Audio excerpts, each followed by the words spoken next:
दोस्तों, देश की राजनीति एक बड़े ही खतरनाक दौर से गुजर रही है, या फिर मैं यूं कहूं कि भारत आज एक ऐसे चौराहे पे आके खड़ा हो गया है कि जहां पे यहाँ के जो राजनेता है ना, उनके लिए सरदर्द कम और यहाँ की जनता के लिए सरदर्द ज़्यादा होने वाला है। इसके पहले कि मैं वीडियो शुरू करूं, मैं आपसे 3 सवाल पूछता हूं।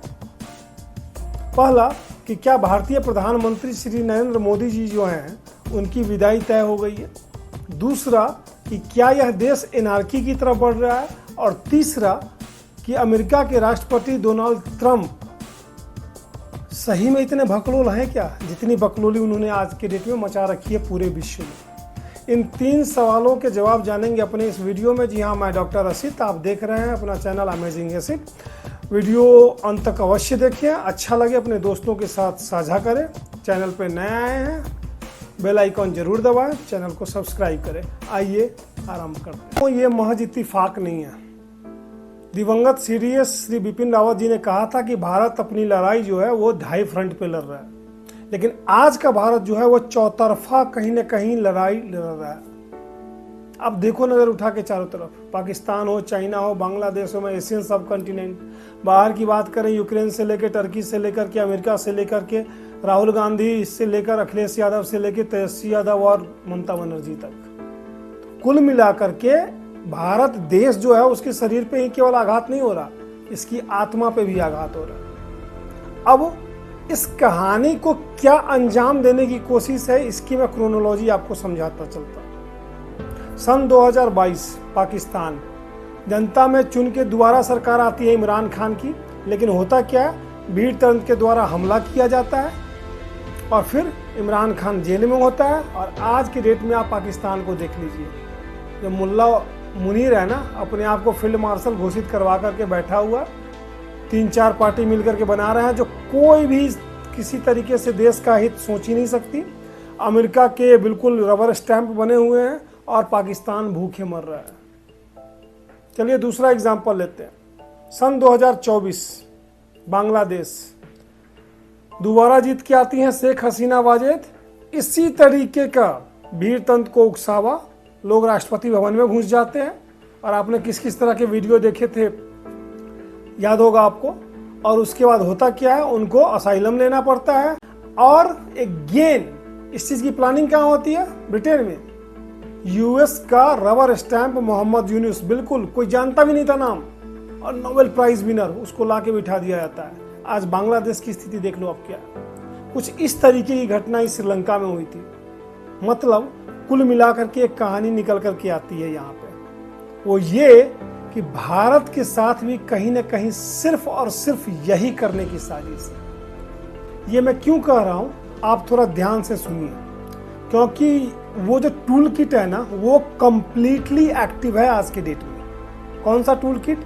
वही टूल किट जिसने इस देश पे कम से कम किया तो कोशिश 4-5 बार है, लेकिन 2 बार इनकी कोशिश कुछ दिख रही थी ग्राउंड पे। पहला शाहीन बाग, जो कि एक तरीके का प्रयोग था, बहुत बेहतर तरीके से आप जानते हैं। दूसरा किसान आंदोलन। इसमें किसी को कोई गुरेज नहीं है एक्सेप्ट करने में कि राहुल गांधी और जॉर्ज सोरोस जो हैं उसके क्या रिश्ते हैं। किस तरीके से उसने कहा कि भारत की सत्ता को डीस्टेबलाइज करने के लिए, यहाँ के लोकतंत्र को छिन्न भिन्न करने के लिए मैंने कितने पैसे रखे हैं। तो अब साल है 2025।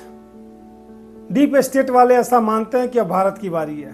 वैसे 1000 साल से ज्यादा गुलामी झेल चुका यह देश अपनी अस्मिता और अस्तित्व दोनों को बचाने में पूर्णतः सक्षम रहा, और आज तक कोई भी इसका बाल बांका नहीं कर पाया। लेकिन आज की कहानी क्या है, जरा इस पे गौर डालिए। सारे के सारे टूल किट पूर्णतः एक्टिव हो चुके हैं फिर से। वही कहानी, वही प्रपंच, वही पटकथा एक दूसरे स्वरूप में फिर से पेश की जा रही है। कौन सी?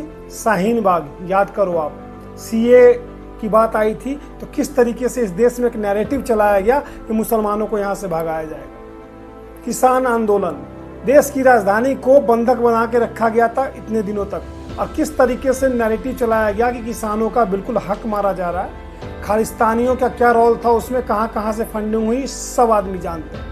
ये तथाकथित अपने आप को कहने वाले बुद्धिजीवी, एनजीओ ये किस तरीके से बिल से बाहर निकलते हैं और बिल्कुल से ही सोशल मीडिया पे छा जाते हैं। आप देखो ना आज ट्विटर पे क्या चल रहा है, द इलीगल प्राइम मिनिस्टर, और नीचे मोदी जी की फोटो लगी हुई है। तो सवाल ये उठता है कि चुनाव दर चुनाव ये जो राहुल गांधी है, जनता में तो अपना विश्वास खो चुके हैं और जनता भी इनमें अपना विश्वास खो चुकी है। तब इनके जो चोरी करने वाले नारे थे ना, इनका जो रोना था ना, वो क्रमशः बढ़ते बढ़ते बढ़ते कहां तक पहुंचा? अब पहुंचा वोट चोरी तक।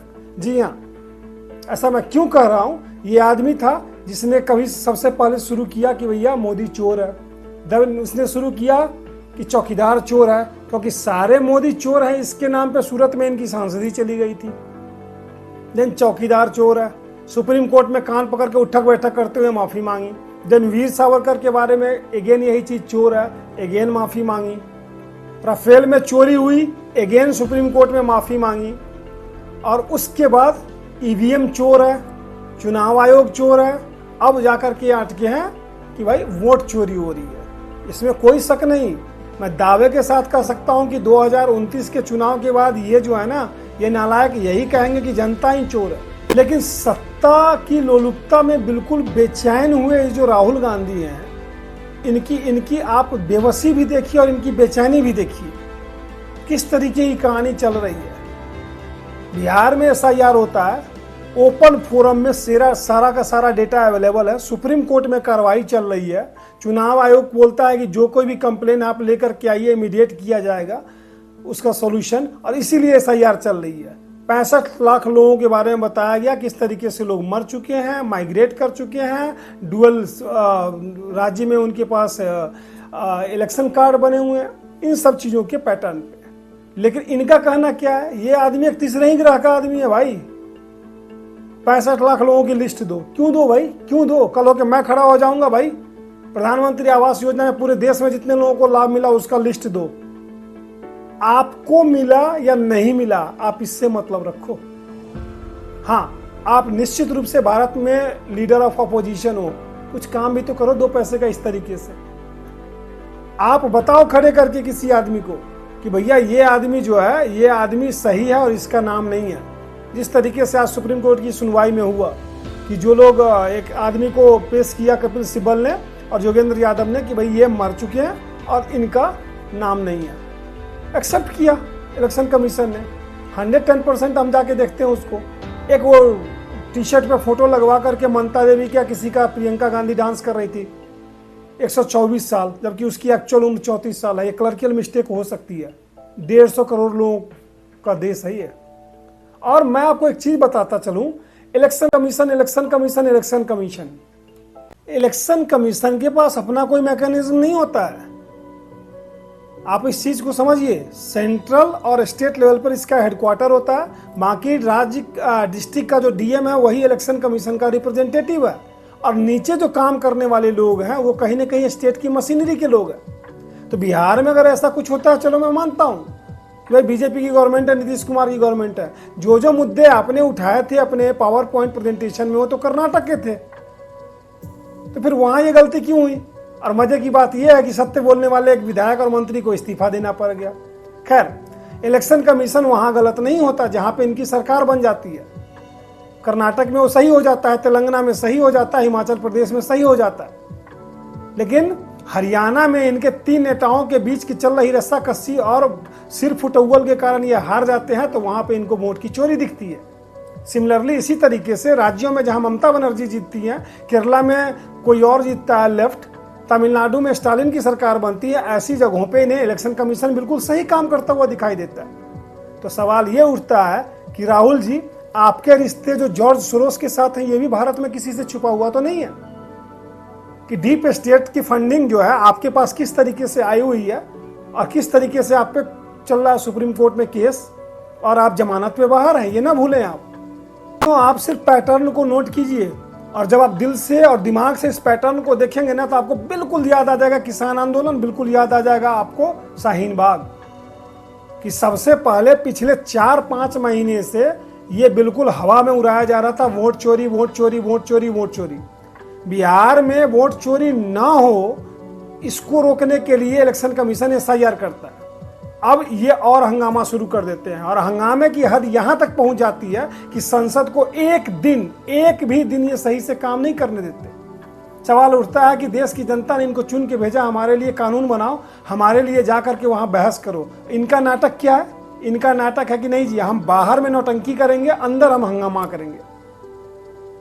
और उसमें भी किस तरीके की? महुआ मोइत्रा का वीडियो देखा ना आपने, कि प्रदर्शन में बेहोश हो रही हैं और बेहोश होने के पहले फ्लाइंग किस दे रही हैं। गजब का ड्रामा चल रहा है। लेकिन और भारतीय विपक्ष को लगता है कि ये कहीं ना कहीं ये करके और इसमें अपनी एग्जिस्टेंस को स्टैब्लिश कर रहे हैं।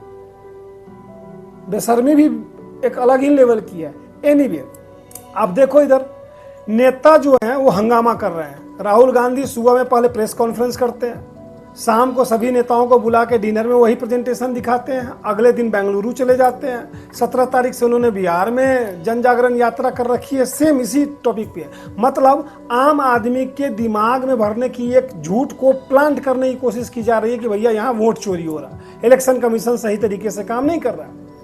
उधर 4-5 जो अगेन वैसी टूल किट के हिस्से वाले जो हैं एनजीओ, चाहे वो जोगेंद्र यादव हो, चाहे एडीआर हो, चाहे कपिल सिब्बल हो, वो चले जाते हैं सुप्रीम कोर्ट रोक लगवाने के लिए इसको।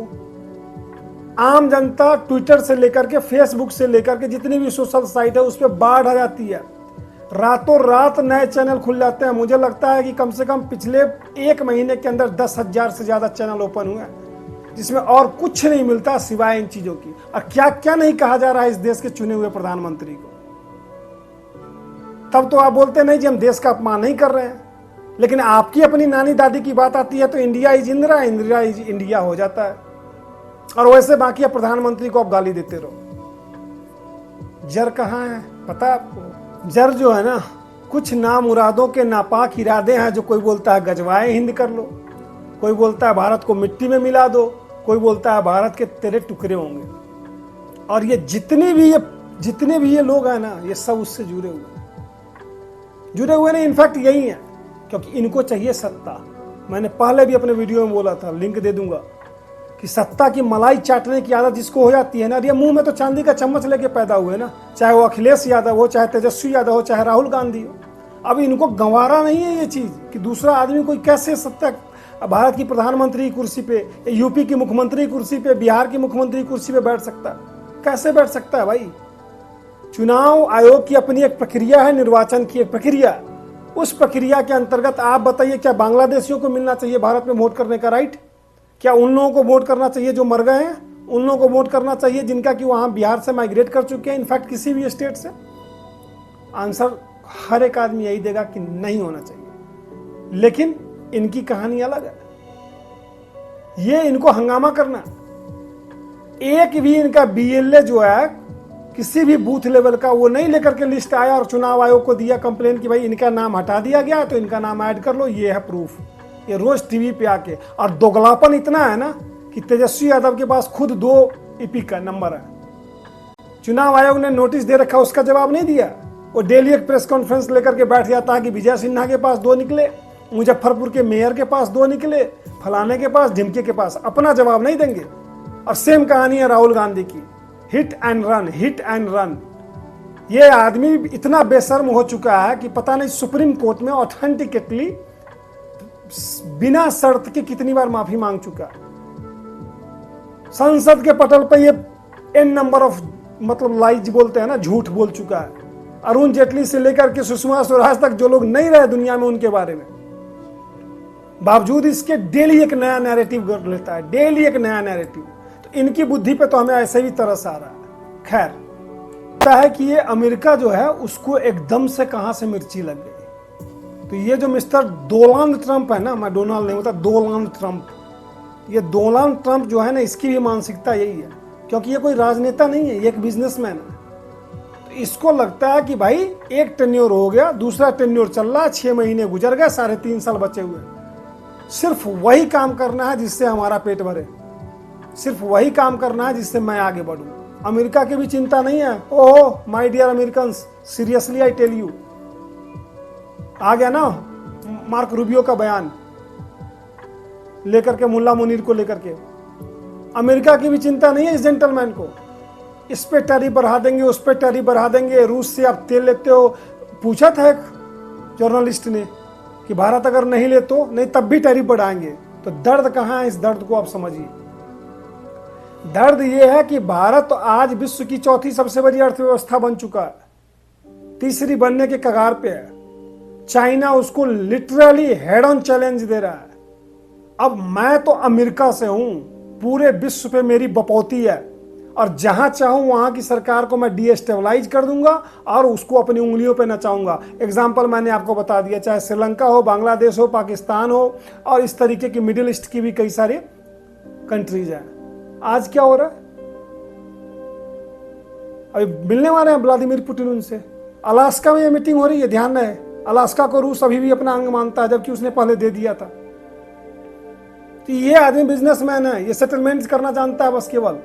भाई 20% हम ले लेंगे, बाकी तू ले लेना रसिया, इसको यूक्रेन से भी कोई लेना देना नहीं है। आने वाले टाइम में कुछ और निकल करके आएगा वहां पे, उसके बारे में एक नया वीडियो अलग बनाऊंगा। फिलहाल भारत की बात करते हैं। भारत की कहानी ये है कि आज के डेट में उसका ग्रोथ रेट अगर मैं बात करूं, सिर्फ IMF प्रिडिक्ट करता है 6.5, स्टैंडर्ड एंड पुअर्स कहता है 6.3, भारत का रिजर्व बैंक ऑफ इंडिया कहता है 6.7, CII कहता है कि 6.4, मॉर्गन स्टैनले जो है वो बोलता है 6.1 भारत के बारे में। अब आते हैं विश्व के दूसरे देशों के ग्रोथ रेट के बारे में। अमेरिका 1.7%, चाइना 4.8%, रसिया 2.5%, जापान 0.5%। अब बताओ ना आप। इसके साथ एक और बड़ा दर्द है कि भारत का नेतृत्व तो आज एक ऐसे आदमी के हाथ में है जिसकी काबिलियत पे छोड़ो भारतीयों को, पूरे विश्व को गर्व है। और यही कारण है कि विश्व की 27 देशों ने अपने देश के सर्वाधिक प्रतिष्ठित सम्मान, नागरिक सम्मान के साथ उसको नवाजा है। प्रधानमंत्री मोदी जी की बात कर रहा हूं मैं। आप समस्या बोलो, आप बीमारी बोलो, चाहे वो विश्व स्तर की हो या देश स्तर की, हर चीज की काट है उस आदमी के पास। बना दिया ब्रिक्स, ले लो भाई। ब्राजील को ही तो धमकाया था ट्रंप ने, इतना % टैरिफ लगा देगा, नहीं तो मुझे फोन करे तो छोड़ दूंगा। क्या बोला था वहां के राष्ट्रपति ने, फोन ही करना है तो मैं प्रधानमंत्री मोदी जी को फोन करूंगा। और आपको मैं बता दूं, आने वाले निकट भविष्य में बहुत ही जल्दी ब्रिक्स की अपनी एक करेंसी होने जा रही है। और जिस बात का डर जो है ना, ये डोनाल्ड ट्रंप को सबसे ज्यादा सता रहा है, क्योंकि तब हो जाएगा डॉलर फुस। यूरोपीय यूनियन भी लगा हुआ है। यूक्रेन ने कैसे बोल दिया, भाई प्रधानमंत्री मोदी की प्रशंसा करते हैं, उनका अप्रोच बहुत ही पॉजिटिव है। भारत अपनी सोवरेनिटी के साथ कभी कोई समझौता नहीं करेगा, चाहे वो चाइना हो, चाहे अमेरिका हो, चाहे रसिया हो। मैं आपको लिख के देता हूं, रसिया ने जिस दिन कह दिया ना कि भाई मैं अपना तेल महंगा करता हूं, और भारत को लगेगा कि इससे 2 रुपया सस्ता भी कहीं तेल मिल जाए, वो रसिया को भी नहीं मानेगा, उसका तेल भी नहीं लेगा। भारत का नेतृत्व तो आज एक ऐसे देश में है जो भारत प्रथम, भारत सर्वोपरि की सोच रखता है। और यही बात जो है वो न तो पूरे विश्व में किसी को पच रही है, जिसको हम slave country, country of beggars कहा करते थे, टेम्पल्स एंड जादूगर्स, वो आज पूरी दुनिया को पाठ पढ़ा रहा है फिर से विश्व गुरु बन करके। और ये चीज जो घर के लोग हैं ना, ये तथाकथित हमारे विपक्षी, इनको भी नहीं पच रही है। क्योंकि इनकी जो कहानी है ना, इनकी कहानी, इनका दर्द ही एक अलग है कि भाई इस हिसाब से तो जनता इस आदमी के साथ है और ये विकास पे विकास किए नए आयाम गढ़े जा रहा है, देश का संपूर्ण विकास हो रहा है हर क्षेत्र में। पहले जो देश केवल डॉजियर देता था, कहीं कुछ नहीं कहता था, 26/11 के बाद आज वो घर में घुस के मार रहा है। आज वो दुनिया की किसी भी कंट्री का आंख दिखाने पर उसकी आंखें निकालने की ताकत रखता है। ये कैसे हो रहा है? तो भाई क्या करें, चलो देश में ही आग लगाते हैं। जी हाँ, मैं सही कह रहा हूं, बिल्कुल सही सुना आपने। ये आज के राजनीतिक दल जितने भी विपक्ष में बैठे हुए हैं ना, ये कोई कसर नहीं छोड़ेंगे इस देश को आग लगाने में, क्योंकि ये गिद्ध हैं, ये लाश पे भी राजनीति करेंगे। चाहे देश टूट जाए, देश बर्बाद हो जाए, इनसे इनको कोई लेना देना नहीं है। इनको सिर्फ राजनीति भी नहीं करनी है, इनको सिर्फ ये है कि नहीं देश पे शासन हम कर। की कहानी आपको पता ही है, देखा ना आपने भी रिसेंटली। एप्पल को धमकी दिया उन्होंने, मत जाओ इंडिया, एप्पल आ गया इंडिया।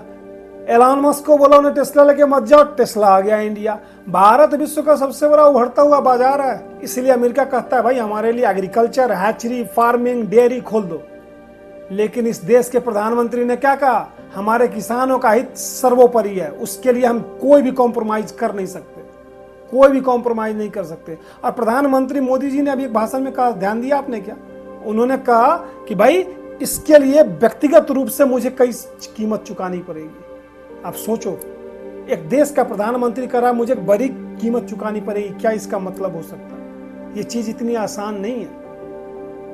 किसान आंदोलन में किस तरीके के नारे लगाए गए थे इन्हीं प्रधानमंत्री के लिए, और वो आदमी आज छाती तान के खड़ा है कि नहीं, मेरे पीछे जो मेरे किसान है ना, उसके ऊपर मैं एक इतना सा पत्थर भी नहीं गिरने दूंगा। तो दोस्तों, इस वीडियो के माध्यम से आपसे अपील है कि इस टुकड़े टुकड़े गैंग को, ये जो सत्ता के लिए विक्षत होकर के जो नंगे नाच रहा है ना विपक्ष, इसको, इन सभी लोगों को पहचानिए, इनके प्रोपेगेंडा को पहचानिए, इनके पैटर्न को पहचानिए, इनकी क्रोनोलॉजी को समझिए। आज टाइम है कि देश का वो नेतृत्व जो है ना, जिसने हमें कहीं ना कहीं 2014 से लेके यहाँ तक एक ऐसी जगह से उठा के यहाँ तक लेकर के आया है ना, उसके साथ हम कहीं ना कहीं पीठ में पीठ मिला के उसको सबलता प्रदान करें। हमारी ताकत हमारा वोट है जनता होने के नाते, और उसी से हम सपोर्ट कर सकते हैं उनको। एक बार हाथ से निकल गया ना तो सारे मुंह फाड़ करके बैठे हुए हैं। कभी अकेले में बैठ करके सोच के देखना कि मैंने कहा है तो गलत कहा। सारे मुंह फाड़ के बैठे हुए हैं, और वही हालत होगी फिर जो पाकिस्तान की ओर रखी है, जो बांग्लादेश की ओर रखी है। इसलिए आज समय है कि इस सशक्त राष्ट्रवादी सरकार के साथ हम बिल्कुल लग करके अपना सहयोग दें, हर फोरम पे सहयोग दें, चाहे वो सोशल मीडिया हो, चाहे वोकली हो, वर्बली हो, पब्लिक प्लेटफॉर्म्स में हो, जहां कहीं भी हो। और इन लोगों के जो नैरेटिव्स हैं इनको हम आगे ना बढ़ने दें, तभी जाकर के ना कहीं चीजें सुधरेंगी। नहीं तो सोच के देखो ना, तो पहले ही बोल चुका हमारा क्या जी, झोला उठा के चल देंगे। और कहीं ऐसी नौबत आ गई तो नरेंद्र मोदी तो झोला उठा के चल देंगे, हम कहाँ जाएंगे भाई। अनाथ होकर के अगर ये देश की जनता जी सकती है ना, तब तो सही है। और अगर उसका उत्तर खुद में नहीं है तो ये बिल्कुल सही समय है इन लोगों का ये जो घटिया कार्यक्रम चल रहा है ना, इसको बिल्कुल उजागर करके और इसको वहीं पे दफन करने का। कैसा लगा आज का वीडियो, कमेंट सेक्शन में लिखना बिल्कुल ना भूलें। अगर आपको लगता है कि कुछ और इसके बारे में बोल सकते हैं, बता सकते हैं, वो भी लिखिए। मिलते हैं फिर नए वीडियो में, तब तक के लिए धन्यवाद।